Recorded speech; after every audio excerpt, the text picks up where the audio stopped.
एक बात अच्छी तरह से हम सबको मालूम होना चाहिए कि हमारा बुनियादी अकीदा ये है कि मरने के बाद हमें उठाया जाएगा और जो हमारी रूह है इस वक्त हमारे जिस्म में, यही रूह होगी और जो जिस्म हमारा है यही जिस्म होगा। इसी रूह और इसी जिस्म के साथ अल्लाह पाक हमें उठाएगा। और ये सबक इतना बार बार रिपीट करवाया गया, इतना बार बार दोहराया गया, पूरे कुरान में इतनी बात किसी मसले के मुतालिक नहीं दोहराई गई जितना बासे बादल मौत, मरने के बाद उठने का और आखिरत का तस्करा किया गया। कुरान मुकद्दस का 70% हिस्सा इसी पर मुश्तमिल है, आखिरत पर, मरने के बाद उठाए जाने पर, हिसाब पर, जज़ा व सजा पर, जन्नत और जहन्नम पर, ताकि हमारा अकीदा मजबूत हो। और एक बात अच्छी तरह याद रखें, जिसके दिलो दिमाग के अंदर फिक्र आखिरत होगी, तसव्वुर आखिरत होगा, वो इंसान कभी भी जमीन के ऊपर करप्शन नहीं करेगा। इंसान जमीन के ऊपर किसी पे जुल्म नहीं करेगा, किसी पे ज्यादती नहीं करेगा, किसी के साथ बुरा सलूक नहीं करेगा। मेरे आका सल्लल्लाहु अलैहि वसल्लम के प्यारे दीवानों, दरअसल बात यह है, जमीन के ऊपर जितने जराइम है उसकी सबसे बड़ी वजह यह है कि जमीन के अंदर जाने को लोगों ने फरामोश कर दिया, तसव्वुर आखिरत को लोगों ने फरामोश कर दिया। इसीलिए आज अल्लाह अकबर, कत्ल भी पूरे शबाब पर है, कत्ल हो रहे हैं, ज्यादती हो रही है, सूद के धंधे हो रहे हैं, हराम कारोबार हो रहा है, हत्ता के जिना जैसा बदतरीन फेल हमारे माशरे के अंदर बढ़ता जा रहा है, नशे जैसी बदतरीन बीमारी हमारे समाज के अंदर जड़ पकड़ती जा रही है। इस्लामी मुआशरा के हवाले से जितने जलसे बढ़ते जा रहे हैं, जराइम उससे ज्यादा बढ़ते जा रहे हैं। नमाज पर जितनी गुफ्तगू हो रही है उतने बेनमाजियों की तादाद बढ़ती जा रही है। निगाहों के तकद्दुस पर जितनी गुफ्तगू हो रही है उतनी ही निगाहें आवारा होती जा रही है। रिज़्क़े हलाल पर जितनी बातें हो रही है, हराम लोग उतना ही ज्यादा खाते जा रहे हैं। उसकी वजह क्या है? लोगों के दरमियान आखिरत की फिक्र नहीं है, फिक्र आखिरत को लोगों ने फरामोश कर दिया है। लोग कहते हैं मौलाना जो होगा देखा जाएगा। मेरे आका सल्लल्लाहु अलैहि वसल्लम के गुलामों, मैं ज्यादा कुछ बातें करने की बजाय सिर्फ एक रिवायत पढ़कर अपनी गुफ्तगू को मुकम्मल करूंगा और आपकी तवज्जो चाहूंगा। मेरे आका सल्लल्लाहु अलैहि वसल्लम के दीवानों, और मैं अपनी बहनों की भी तवज्जो चाहता हूँ। ये सबक है, इसको बार बार दोहराया गया है और दोहराने का हुक्म है। आपने कभी किसी मैयत को मिट्टी दी होगी तो मिट्टी देते वक्त जो मसनून दुआ हमारे यहाँ वह आयत करीमा को बतौर दुआ पढ़ा जाता है। मैंने उन आयात की तिलावत की है। जब हम किसी की कब्र पर मिट्टी डालते हैं, अल्लाह अकबर, मेरे आका सल्लल्लाहु अलैहि वसल्लम के दीवानों, पहली बात तो ये है, कब्र पर मिट्टी डालना कोई रस्म नहीं है, कब्र पर मिट्टी डालना कोई फॉर्मेलिटी नहीं है, बल्कि जब हम किसी की कब्र पर मिट्टी डालें, ए महलों में रहने वालों, ए नरम गद्दों पर आराम करने वालों, पूरी पूरी रातों को अय्याशियों की नजर करने वालों, अपनी दौलत के घमंड और में चकना चूर होकर खुदा के गजब को चैलेंज करने वालों, मुस्तफा जाने रहमत की आंखों की ठंडक को अल्लाह अकबर गफलत की वजह से तर्क करने वालों, गुनाह और जराइम करके जन्नत का ख्वाब देखने वालों, जब तुम किसी की कब्र पर मिट्टी डालो तो उस वक्त ये तसव्वुर करो, आज मैं किसी के वजूद पर मिट्टी डाल रहा हूं, कल इसकी जगह मैं होऊंगा, कल नहीं तो परसों, और मेरे वजूद पर भी मनो मिट्टी डाली जा रही होगी। जरा तसव्वुर तो करें, जिसके वजूद पर आप मिट्टी डालते हैं, हालांकि वो मसनून है, उस मोमिन का हक है, लेकिन कभी हमारे वजूद पर भी तो मिट्टी होगी। वजूद पर नन्ना सा कोई थप्पा अगर लग जाए, चाहे फूल का हो, चाहे इत्र का हो, चाहे तेल का हो, चाहे सालन का हो, कितना बेचैन हो जाते हो। पाक थप्पा जो नापाक नहीं है वो दामन पर लगने से कितना बेचैन होते हो कि ये थप्पा लेकर जलसे में कैसे जाऊंगा। कोई साबुन से धो रहा है, कोई लेमन का इस्तेमाल कर रहा है, लेकिन अल्लाह अकबर, वजूद पर हलाल चीजों के थप्पे से बेचैन होने वालों, कभी गुनाह के थप्पे जो इस दिल पर लगे हैं उससे भी बेचैन हुए हैं, उससे भी बेकरार हुए हैं, उससे भी मुस्तरिब हुए हैं। मुमकिन है कि जलसों में, महफिलों में, वलीमे की महफिल में, शादी की महफिल में, निकाह की महफिल में ये थप्पा लेकर के जाओ तो इंसान तुम्हारा मजाक उड़ा सकता है, लेकिन दिलों पर करोड़ों जराइम के थप्पे लगा रखा है। फरिश्ते और अल्लाह के नेक बंदे दिलों से नफरत कर रहे हैं। खुदा कलाम नहीं फरमाएगा, खुदा निगाह रहमत नहीं फरमाएगा। अल्लाह अकबर, क्या बनेगा उस वक्त हमारा। अल्लाह अल्लाह, जब हम पहली मिट्टी मुट्ठी भर के मिट्टी डालते हैं तो कहते हैं मिनहा खलकनाकुम, इसी पर इंसान का गुरूर चकनाचूर हो जाना चाहिए। लोग कहते हैं मैं सरदार हूं, मैं मुखय्यर हूं, मैं अदीब हूं, मैं खतीब हूं, मैं डॉक्टर हूं, मैं इंजीनियर हूं, मैं वकील हूं। आप जानते हैं मोबाइल की रिकॉर्डिंग की गई कि सबसे ज्यादा दुनिया में इंसान क्या अल्फाज बोलता है पूरी दुनिया में। सिर्फ हिंदुस्तान और बैरून यानी कि पड़ोसी मुल्क की बात नहीं, बर्रे सगीर की बात नहीं, पूरी दुनिया के लोगों की रिकॉर्डिंग की गई फोन की कि सबसे ज्यादा इंसान क्या बोलता है। तो रिकॉर्डिंग के अंदर ये बात ऑन रिकॉर्ड आई कि इंसान सबसे ज्यादा मैं बोलता है। मैं से ज्यादा वो कोई दूसरे अल्फाज का इस्तेमाल नहीं करता। और याद रखना, जहां अना है, इसलिए कि मैं को अरबी में अना कहते हैं, जहां अना है वहां फना है। जब तक इंसान में मैं है, अगर वो तहज्जुद भी पढ़े तो अल्लाह की मारिफत नसीब नहीं होती। जब तक इंसान में मैं है, अगर वो कुरान भी एक दिन में पूरा खत्म कर ले, अल्लाह का इरफान नसीब नहीं होता।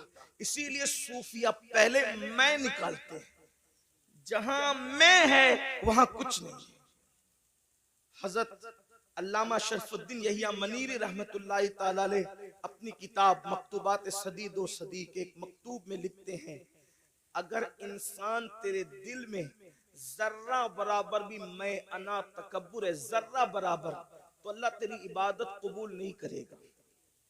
इबादत की कबूलियत के लिए मैं का खत्म होना जरूरी है, इसलिए कि सबको शैतान ने तबाह किया और शैतान को जिसने तबाह किया ये उसकी मैं है। इससे पता चला कि शैतान से बढ़कर भी कोई अगर नुकसानदेह चीज है तो उसको मैं कहते हैं, उसको अना कहते हैं, उसको घमंड और तकब्बुर कहते हैं। कुरान कहता है वस्तकबरा वकाना मिनल काफिरीन, तकब्बुर किया और काफिरों में से हो गया। मुसलमानों, इसलिए सिर्फ इबादत पर तवज्जो न हो, बल्कि जो इबादत गुरूर पैदा कर दे, घमंड पैदा कर दे, उससे अल्लाह की पनाह ना हो। अल्लाह की पनाह तलब करो। याद रखना, अगर दामन में तवज्जो करना, मैं सूफिया की बात कर रहा हूं, अल्लाह अकबर, अगर गुनाह करके निदामत है और अमल करके घमंड है, तो अमल करके घमंड से बेहतर गुनाह की निदामत है। ये बात अच्छी तरह याद रखना। आज बहुत सारे लोग, शायद वो अहले सुन्नत में नहीं है, अपने अमल पर नाज़ा है, दूसरों में और हम में फर्क यही है कि वो सिर्फ अमल पर नाज करते हैं और हम अमल करके अमल पर नहीं, जाने अमल मोहम्मदुर रसूलुल्लाह की निस्बत पे नाज करते। नारे तकबीर, नारे रिसालत, औलादे औसे आदम।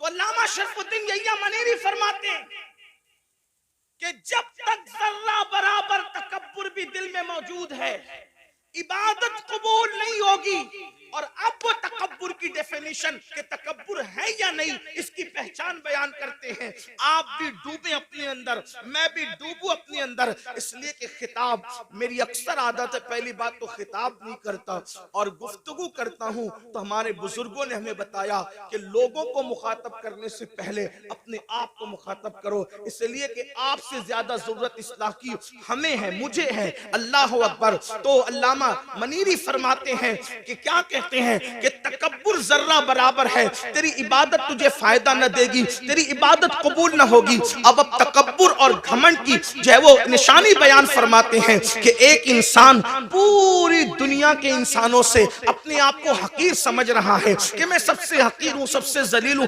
वाकई कह नहीं रहा है, समझ रहा है, इसलिए कि कहना और है, समझना और है। हम बार बार कहते हैं मैं सबसे ज्यादा हकीर हूं, लेकिन किसी मकाम पर अगर हमें बैठने को अच्छी जगह ना मिले तो नाराज होकर महफिल से निकल जाते हैं। क्या हमारे लिए जगह भी ना थी? अल्लाह अकबर। तो इंसान कहता बहुत कुछ है लेकिन समझता कम है। अल्लाह अकबर। तो अल्लामा मनीरी रहमतुल्लाह ताला अलैह फरमाते हैं सारे इंसानों से इंसान अपने आप को हकीर समझता है, लेकिन सिर्फ एक इंसान से अपने आप को बेहतर समझता है। सबसे हकीर समझकर एक से अपने आप को बेहतर समझा, मतलब अभी भी उसके अंदर घमंड और तकब्बुर बाकी है, और जिसमें तकब्बुर बाकी है अल्लाह उसके अमल को उसके मुंह पे मारेगा, अल्लाह उसके अमल को कबूल नहीं फरमाएगा। अपने मन में डूब कर बाजा सुरागे जिंदगी, तू अगर मेरा नहीं बनता न बन, अपना तो बन। तो पहली मुट्ठी भरकर जब हम किसी कब्र पर मिट्टी डालते हैं तो कहते हैं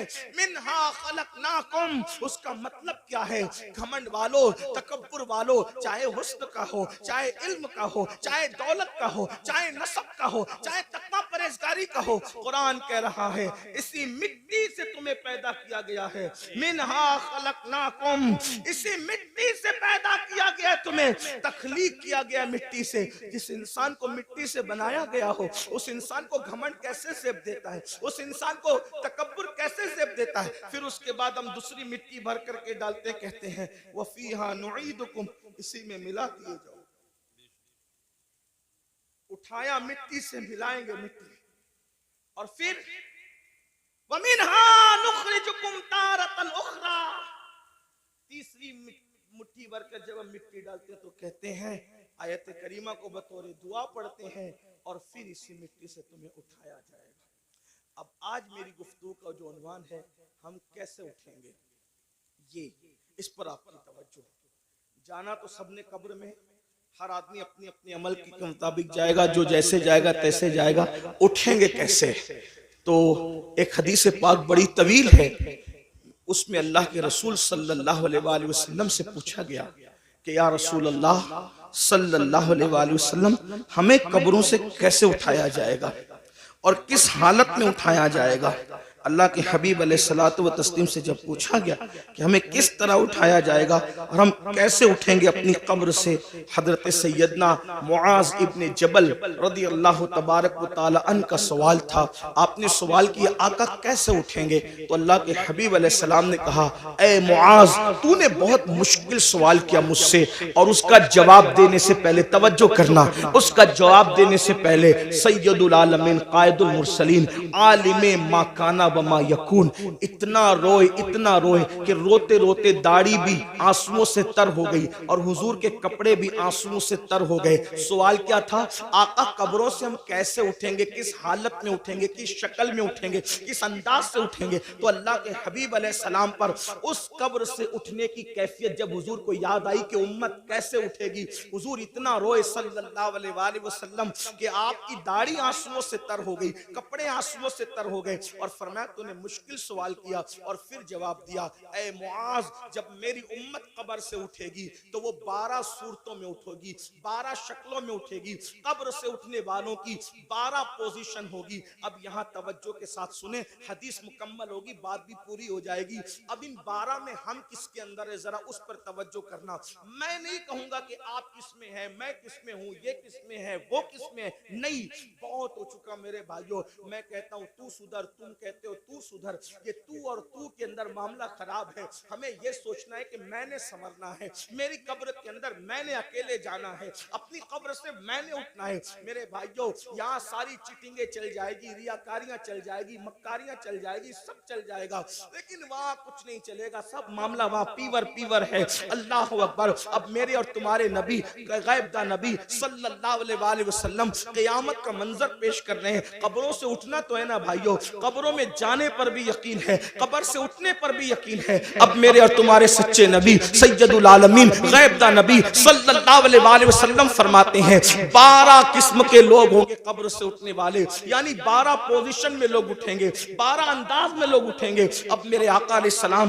पहले शख्स के बारे में फरमाते हैं, अल्लाह अल्लाह, हजरत सैयदना मुआज बिन जबल रदी अल्लाह तआला ने अर्ज किया, हुजूर बताएं ना कि कैसे कैसे लोग उठेंगे। तो अल्लाह के हबीब सल्लल्लाहु अलैहि वसल्लम इरशाद फरमाते हैं, एक टोला कब्र से उठेगा, यानी पहला ग्रुप कब्र से निकलेगा। कब्रों से जो पहला टोला और ग्रुप निकलेगा, आका इरशाद फरमाते हैं ना उनके हाथ होंगे ना उनके पैर होंगे, यानी कब्र से निकलते वक्त, यानी कब्र में जब दफन होंगे तो उनका पूरा वजूद सही सलामत होगा, लेकिन जब वो अपनी कब्रों से उठेंगे तो उनके हाथ भी कटे हुए होंगे, उनके पैर भी कटे हुए होंगे। अल्लाह अकबर। इस हालत में वो दुनिया से जब गए थे तो अच्छे भले, लेकिन कब्र से निकलेंगे तो हाथ नहीं पैर नहीं, हाथ और पैर दोनों कटे हुए। और उस वक्त तो गैब से निदा आएगी, ऐ लोगों, ये टोला जो कब्र से हाथ और पैर कटा हुआ निकला है, जानते हो किस जुर्म की वजह से इनके हाथ और पैर काट दिए गए? अल्लाह अकबर। तो लोग पूछेंगे किस वजह से, तो कहां जाएगा? ये दुनिया में अपने पड़ोसियों को तकलीफ पहुंचाते थे, ये दुनिया में अपने पड़ोसियों के साथ अच्छा सलूक नहीं करते थे, इसलिए आज ये अपनी कब्रों से उठे हैं तो इनके हाथ भी कटे हैं, इनके पैर भी कटे हैं। आपसे पूछना चाहता हूं, आज थोड़ी सी ताकत मिल जाए, थोड़ी सी कुव्वत मिल जाए, पड़ोसियों के साथ हमारा सलूक क्या है? अल्लाह अकबर। बड़ी माजरत के साथ मुसलमानों, हर पड़ोसी दूसरे पड़ोसी को, हर ताकतवर कमजोर को दबा रहा है, बल्कि अल-अयाज़ु बिल्लाह, अब तो हालात यहां तक हो गए, सिर्फ पड़ोसियों को सताया नहीं जा रहा है, पड़ोसियों की बेटियों पर भी गलत नजर डाली जाती, उनकी बहुओं पर भी अगर वो कमजोर है तो गलत नजर डाली जाती, गरीब है तो उनकी आबरू का सौदा करने की कोशिश की जाती है। मुसलमानों सोचो तो सही, अंजाम क्या है? ये दुनिया है, दुनिया में कोई रोके ना रोके, कोई टोके ना टोके, कोई जो चाहे जिस तरह चाहे कर ले, मगर कब्र है, आखिरत है। जरा सोचो तो सही, दुनिया में जिसके हाथ नहीं उसका अंजाम क्या, दुनिया में जिसके पैर नहीं उसकी हालत क्या, लेकिन आखिरत में जो अल्लाह अकबर लंगड़ा और लूला कर दिया जाए, किस बुनियाद पर? पड़ोसियों को सताने की बुनियाद पर। आइए मैं तूल ना देते हुए सिर्फ एक दो रिवायत इस सिलसिले में आपकी खिदमत में पेश करूं। जानते हैं अल्लाह के रसूल अलैहि सलाम फरमाते हैं कि जिब्रील ने मेरे पास आकर पड़ोसियों के बारे में ऐसी ऐसी बातें करना शुरू की कि मुझे अंदेशा हुआ कि कहीं पड़ोसियों को विरासत में हकदार ना कर दिया जाए, पड़ोसियों को जो है इंसान के माल में शरीक ना कर दिया जाए। आका अलैहिस्सलाम इरशाद फरमाते हैं कि कोई बंदा पेट भर करके खाना खा के सो जाए और उसका पड़ोसी भूखा हो, आका फरमाते हैं वो कामिल मोमिन नहीं हो सकता। यहाँ तक आका फरमाते हैं कि पड़ोसी का हक ये है, जब तुम अच्छा खाना बनाओ तो थोड़ा सा पानी अपनी हांडी में बढ़ा लो ताकि वो खाना तुम अपने पड़ोसी को भेज सको। आज हम जलसों में, कॉन्फ्रेंसों में और तहरीरों में बड़ी दर्द भरी बातें करते हैं। आज लोग क्या कहते हैं? इसकी बेटी भाग रही है, ये हो रहा है, वो हो रहा है। मैं कहता हूँ सब हो रहा है। अगर हमने अपने पड़ोसी का ख्याल कर लिया होता तो गरीब की बेटी न भागती। और एक बात आपको बताऊं, किसने कह दिया कि सिर्फ गरीब की बेटी भाग रही है? बड़ी माजरत के साथ सिर्फ गरीबों की नहीं बल्कि मालदारों की भी। और उसकी वजह सिर्फ गुर्बत नहीं है बल्कि अच्छे रिश्तों का न आना भी उसकी वजह है, जहेज की लानत भी उसकी वजह है, साथ ही साथ इल्म का न होना भी उसकी वजह है, साथ ही साथ फजूल खर्चियों में हमारा पढ़ करके शादियों को महंगा करना भी उसकी वजह है। लेकिन बस इतना अर्ज करना चाहता हूँ, अपने पड़ोसियों का ख्याल करो, पड़ोसियों का लिहाज करो। और अगर पड़ोसियों को सताओगे, जुल्म करोगे तो याद रखना कब्र से बगैर बगैर हाथ और बगैर पैर के उठने के लिए तैयार हो जाओ। इसी पे बस नहीं, आका फरमाते हैं वो लंगड़े भी उठेंगे, लूले भी उठेंगे और उनको मुंह के बल घसीटते हुए जहन्नम में ले जाया जाएगा कि तुमने पड़ोसियों पे जुल्म किया था। एक बात पड़ोसियों के मुतालिक और रस करूं आपसे, आज पड़ोसियों के साथ अच्छा सलूक हमारा नहीं। कल लोग जब घर खरीदने जाते थे तो देखते थे कि मुसलमान रहता है कि नहीं रहता है पड़ोस में, और लोग मुसलमान के पड़ोस में रहना पसंद करते थे। और आज लोग मुस्लिम मोहल्ले में रहना पसंद नहीं करते। क्यों? सबसे ज्यादा कचरा और घान अगर किसी इलाके में होगी तो मुस्लिम मोहल्ले में। नंगे बच्चे चड्डी पहन करके गाली गलोच कर रहे होंगे तो मुसलमानों के मोहल्ले में। रात के 3-3 बजे तक के झगड़े फसाद की आवाज आ रही होगी तो, और टीवी का आवाज जोर से हो रहा होगा तो मुसलमानों के मोहल्ले में। हद है, जिस मजहब ने डिसिप्लिन सिखाया आज उस मजहब के मानने वाले डिसिप्लिन से दूर है और दूसरों ने हमसे सीख लिया और हम कोरे हो गए। ये रोना है। कोई डिसिप्लिन हमारी जिंदगी में नहीं। मुसलमानों सोचो तो सही, हम कहाँ हैं? हमें इससे निकलना है। हमें, अगर हम दीन सीखने आए हैं जलसों में तो मुबारकबाद के मुस्तहिक हैं, और अगर हम सिर्फ भीड़ करने आए तो जलसों के अंदर सियासी जलसों में सर देखे जाते हैं, मजहबी जलसों में सर नहीं देखे जाते। यहाँ तो बदलने वालों की तादाद देखी जाती है। अगर जलसे इनकलाब नहीं पैदा करने, सिर्फ रसूमात पर हैं, तो ये क़यामत की निशानियों में से एक निशानी है। अल्लाह के रसूल अलैहिस्सलाम ने फरमाया क़यामत की निशानियों में से एक निशानी ये है कि लोग दीन सुनने जमा होंगे, दीन पर अमल करने जमा नहीं होंगे। अल्लाह अकबर। जलसे वाले भी खुश, खतीब साहब भी खुश कि क्या हजारों की भीड़ थी, लेकिन कहता हूँ ये क़यामत की निशानी है। दिन उस वक्त तक ठंडा नहीं होगा हमारा जब तक के जैसे जलसे में रात के 3 बजे तक टिक कर बैठते हो, उसी तादाद में जब तक नमाज फजर में ना आओ हमारे कलेजे ठंडे नहीं हो सकते। इसलिए कि सरों को गिनकर सियासी लीडर तो खुश हो सकते हैं, मजहबी लोग इससे खुश नहीं। हाँ, शुक्र जरूर है कि आप आ गए, अल्लाह का शुक्र है, शुक्र करते हैं। लेकिन कितने लोग अमल करते, कितने लोग तब्दील होते हैं? तब्दील होने के लिए सुनो और आज के बाद अहद करो, पड़ोसियों के साथ बदसलूकी नहीं होगी। एक बात आपसे कहता हूं, हमारे इमामुल अइम्मा, सिराजुल उम्मा, काशिफुल गुम्मा, सैयदना नुअमान बिन साबित, इमाम आज़म अबू हनीफा का एक पड़ोसी थे, मौसीकी के फन में माहिर थे और आपको सताने के लिए पूरी रात मौसीकी बजाता था, म्यूजिक बजाता था, बहुत तकलीफ पहुंचाता था, गाना भी गाता था, तकलीफ भी पहुंचाता। तकलीफ पहुंचाना ही उसका मशगला। और एक बात ये भी याद रखना, अगर कोई पड़ोसी आपको सताए आप सब्र करें, क्योंकि पड़ोसी का हक है, आप सब्र करें, आप उस पर जुल्म न करें। इमाम आज़म अबू हनीफा रहमतुल्लाहि तआला अलैह सब्र करते थे। एक दिन किसी ने उसकी कंप्लेन कर दी बादशाह के सिपाह के पास। बादशाह के सिपाही है, उसको उठा के ले गए, और जब उसको उठा करके ले गए तो इमाम आज़म अबू हनीफा ने किसी से पूछा, आज उस गवैये की आवाज नहीं आती? देखो हम तो कभी बरस पड़ोसियों की ख्याल ही नहीं रखते, आवाज आ रही कि नहीं आ रही, किस हालत में नहीं है, लेकिन इमाम आज़म थे। यही तो बात है। दीन मुकम्मल दीन है, दीन मुकम्मल निज़ाम हयात है, दीन मुकम्मल जो है अल्लाह अकबर कानून जिंदगी है। इमाम ने पूछा आज उस गवैये की आवाज नहीं आ रही है, तो किसी ने अर्ज की खुशी खुशी हजरत उसको तो पुलिस उठा के ले गई, उस पे तो कंप्लेन हो गई है, उसको जेल में डाल दिया गया। अब मेरे पड़ोसी को जेल में डाल दिया गया, आप उसी वक्त तशरीफ ले गए और जाने के बाद आपने फरमाया कि मेरा पड़ोसी है, इसको जेल में क्यों डाला गया?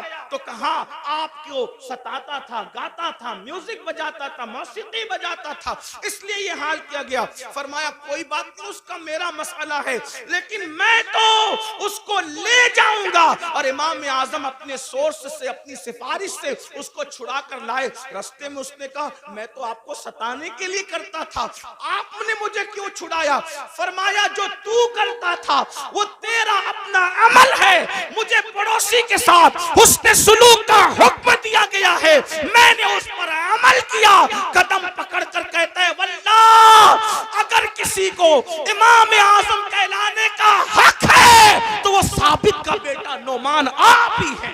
नारे तकबीर, नारे रिसालत। बुजुर्गों का तरीका था। था हम अपने पड़ोस के साथ, आज तो पड़ोस में सगा भाई भी रहता है, हम उसके साथ क्या सलूक करते हैं। अच्छा खाना बनाते हैं तो माज़अल्लाह छुपा छुपा करके खाते हैं, ऐसा नहीं होना चाहिए। फिर मेरे और तुम्हारे आका सल्लल्लाहु अलैहि वसल्लम इरशाद फरमाते हैं, दूसरा गिरोह, दूसरा गिरोह, दूसरा काफिला, दूसरा टोला जब अपनी कब्र से निकलेगा तो उसकी शक्ल सूअर की तरह और खिंजीर की तरह होगी।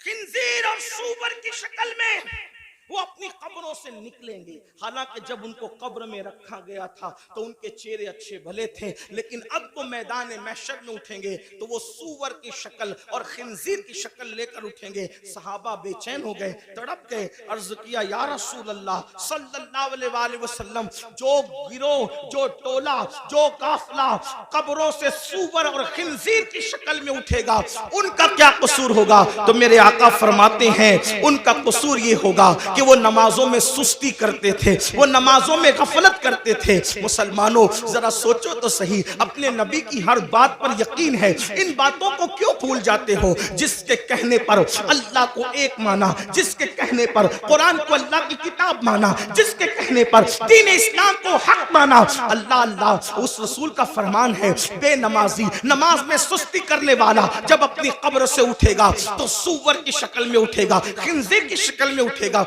इस पर ज्यादा बात न करते हुए एक रिवायत आपके सामने पेश करूं, खुले दिलों के साथ और खुली आंखों के साथ, खुले कानों के साथ सुनना। अपने आप पे रहम कर लो, अपने आप पे रहम कर लो। अल्लाह के बंदो, आखिरत की घाटी बड़ी मुश्किल तरीन घाटी है। हमने उसको जितना आसान समझा इतना आसान नहीं है। मेरे इमाम कहते हैं अल्लाह अकबर, पाट वो कुछ धारिये कुछ जार हम, या इलाही क्यों कर उतरे पार हम, अपनी सत्तारी का या रब वास्ता हो न रुस्वा बरसरे बाजार हम। अल्लाह अल्लाह, हमें फेसबुक के लिए तो वक्त है, यूट्यूब पर बैठने के लिए तो वक्त है, दोस्तों की महफिलों के लिए तो वक्त है, बीवी बच्चों के लिए तो वक्त है, सबके लिए वक्त है, रब के लिए वक्त नहीं। सुन लो और अच्छी तरह से सुन लो। अल्लाह अल्लाह, हजरत अल्लामा उस्मान इब्ने हसन रदी अल्लाह तबारक व तआला अन्हु अपनी किताब में लिखते हैं, मेरी बहनों की भी तवज्जो, अल्लाह के हबीब अलैहिस्सलाम का ज़ाहिरी दौर है, आका अलैहिस्सलाम अपने सहाबा के जुर्मुट में जलवागर हैं। ऐसे में एक नौजवान रोते हुए आता है और अर्ज करता है,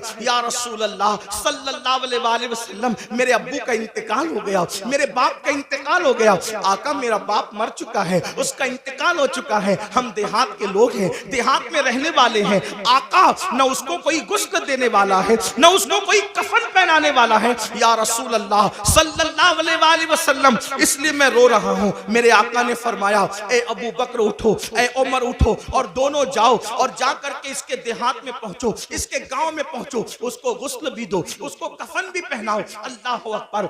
जब सिद्दीक अकबर, फारूक आजम, मेरे आका के दोनों यार शेखैन करीमैन उठे और देहात में पहुंचे तो जैसे मैयत के करीब गए गुस्ल देने के लिए, चेहरे से चादर हटाई, चेहरे से चादर हटाई तो क्या देखा कि उसका मुंह, मैयत का मुंह काले सूअर की तरह हो गया, काले खिंजीर की तरह हो गया। अल्लाह अकबर। सिद्दीक और फारूक ने जब ये मंजर देखा जार जार रोने लगे, जारो कतार रोने लगे। एक कासिद को अल्लाह के रसूल सल्लल्लाहु अलैहि वसल्लम की बारगाह में पेश किया गया, या रसूल अल्लाह, इसका चेहरा तो काले सूअर की तरह, काले खिंजीर की तरह हो गया, इसको कैसे गुस्ल दें, इसको कैसे कफन पहनाए? अल्लाह अकबर। मेरे और तुम्हारे आका सल्लल्लाहु अलैहि वसल्लम खुद तशरीफ लाए चल करके, और जब उसका मुंह काले खिंजीर की तरह देखा, हुजूर अलैहि सलाम भी रो पड़े। फिर मेरे आका ने दुआ की और दुआ करने के बाद उसका चेहरा ठीक हो गया। जब चेहरा ठीक हो गया तो फिर गुस्ल दिया गया, कफन पहनाया गया, नमाज़े जनाजा पढ़ी गई, और जब जनाजा मुकम्मल हो गया तो किसी ने धीरे से कहा, पहले तो इसका चेहरा काले सूअर की तरह, काले खिंजीर की तरह हो गया था, अब जरा देखे तो इसका चेहरा कैसा है। जब दोबारा चेहरा देखा गया नमाज़े जनाजा के बाद, जब कफन हटाया गया तो क्या देखा लोगों ने, अब भी उसका चेहरा काले सुअर की तरह, काले खिंजीर की तरह था। सब रो पड़े। सहाबा ने अर्ज किया, हमारे माँ बाप आप पर कुर्बान या रसूल अल्लाह सल्लल्लाहु अलैहि वसल्लम, इसका चेहरा बार बार काले सुअर की तरह, काले खिंजीर की तरह कैसे हो जाता है? तो मेरे आका ने उसके बेटे को बुला करके पूछा, ये बता तेरे बाप का चेहरा काले सुअर की तरह क्यों हो जाता है बार बार? उसने अर्ज की, या रसूल अल्लाह सल्लल्लाहु अलैहि वसल्लम, मेरा बाप कोई गुनाह नहीं करता था, बस उसकी कमी ये थी कि जब नमाज का वक्त आता तो वो सो जाया करता था, वो नमाज नहीं पढ़ता था। तब मेरे आका ने इरशाद फरमाया, लोगों ध्यान से सुनो, जो नमाज में सुस्ती करेगा वो अपनी कब्र से इस हालत में उठेगा कि उसका मुंह काले सूअर की तरह होगा, काले खिंजीर की तरह होगा। बताओ, चेहरे पर फुंसी आ जाए कितना बेचैन हो जाते हो, किसी के चेहरे पे सफेद दाग आ जाए कितना बेचैन हो जाता है। लोग मुंह पे रुमाल रख के फिरते हैं, अगर उसको फालेज हो जाए, मेरा टेढ़ा मुंह लेकर मैं कैसे जाऊं, सफेद दाग लेकर कैसे जाऊं, फुंसी लेकर कैसे जाऊं? अपने जैसे इंसानों के सामने जब ये ऐब लेकर नहीं जाते, जिसको डॉक्टर दुरुस्त कर सकता है वो ऐब लेकर नहीं जाते, अल्लाह न करे नमाज छोड़ने की वजह से मुंह काले सूअर की तरह होगा, तो अल्लाह की बारगाह में क्या मुंह लेकर जाओगे, किस तरह मुंह लेकर जाओगे? और सुन लो, दुनिया के इम्तिहान में अगर नाकाम हो गए तो फिर कामयाबी के चांसेस है, मगर आखिरत के इम्तिहान में अगर नाकाम हुए फिर कामयाबी का कोई चांस नहीं है।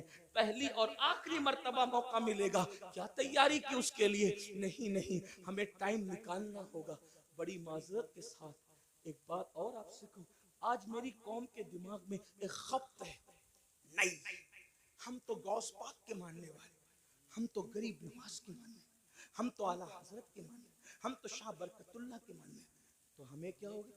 हमने तो जिना करके भी जन्नत ही मिली, हमने तो नमाज छोड़ के भी जन्नत ही मिली, हमने तो पूरी जिंदगी कुरान को हाथ नहीं लगाया, तो क्योंकि हम मानने वाले कितने बड़ों के, जितने बड़ों के मानने वाले उनकी बड़ाई में मुझे कोई शक नहीं। लेकिन एक बात जरूर कहता हूं, जब नूह अलैहिस्सलाम का बेटा जहन्नम में जा सकता है, सुल्बी बेटा, और कुरान फिर उसका नसब भी काट करके ऐलान करता है, लैसा मिन अहली, कभी आपकी औलाद से न रहा। तो जब सगे बेटे का नसब कट सकता है तो फिर नाम लेवाओं का रिश्ता, निस्बतें क्यों नहीं कट सकती?